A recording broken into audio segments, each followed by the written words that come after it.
Sabahınız xeyir olsun Vəfa. Sizi və tamaşaçıları salamlayıram. Bəli, sizin də qeyd etdiyiniz kimi Nərimanov elektrik deposunun yol sahələrində yaranan yüksək gərginliyin verilməsində yaranan qısa müddətli fasilə səbəbindən qırmızı və yaşıl xətlərdə qatarların hərəkət intervalında müəyyən gecikmələr müşahidə olunub. Hətta Bakı stansiyasının fəaliyyətində də müəyyən məhdudlaşdırmalar müşahidə olunub. Məsələ ilə əlaqədar olaraq Bakı metropoliteni əməkdaşları məsələnin aradan qaldırması istiqamətində işlərə başlayıb dərhal.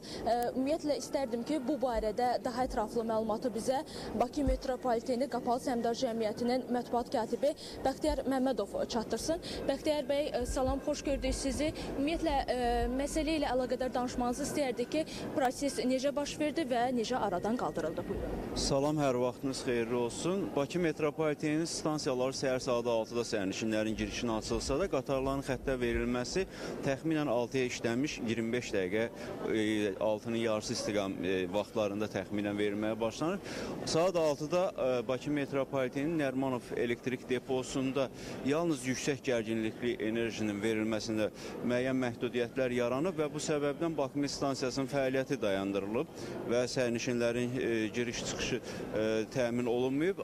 Lakin sərnişinlərin daşınmasının təmin edilməsi üçün dərhal avtobuslar ayrılıb və sərnişinlər Ulus stansiyasına qədər daşınıblar və bu ödənişsiz təmin edilib.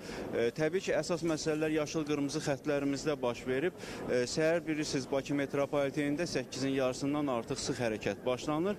Bu vaxta qədər həmin yarım saatlıq elektrik enerjisinin verilməsində olan məhdudiyyətlər səbəbindən bir sıra qatarlarımız xəttə daxil ola bilməyib və bu səbəbdən də xəttə gecikmələr yaranıb, intervalların böyüməsi müşahidə olunub və bu hər iki xəttə təsir edib. Lakin yarım saatdan sonra enerjinin verilməsi tam təmin olunub. Xəttin əsas hissəsində elektrik enerjisinin verilməsi təmin olunduqdan sonra qatarların hərəkəti bərpa olunub. Qısa müddətdə intervallar tam təmin olunub. Lakin Bakı stansiyasında elektrik enerjisinin verilməsi stansiyanın fəaliyyətinin özünə məxsus xüsusiyyətləri nəzərə alınmaqla bir qədər gec təmin olunub və həmin müddət ərzində qeyd etdiyim daşımalar tam təmin olunub. Ümumiyyətlə, bu prosesin nəticəsində Bakı metropoliteninin texniki infrastrukturunda hər hansısa digər bir problemlər müşahidə olunmayıb. Lakin sərnişinlərin bu gün ərzində yaşadıqlarına görə təbii ki, Bakı metropoliteni Qapalı Səhmdar Cəmiyyəti onlardan üzr istəyir. Aydın, indi hazırda qatarların hərəkət intervalında gecikmə müşahidə olunurmu? Xeyr, qeyd etdiyim vaxtdan başlayaraq hər hansısa bir intervallarda problem müşahidə olunmur. Lakin sərnişin sıxlığı səbəbindən bir sıra tənzimləmələrin həyata keçirilməsi zərurəti yaranıb. Ümid edirəm ki, sərnişinlərimiz bu məsələni də anlayışla qarşılayacaqlar. Oldu, Bəxtiyar bəy, təşəkkür edirik ətraflı məlumat üçün.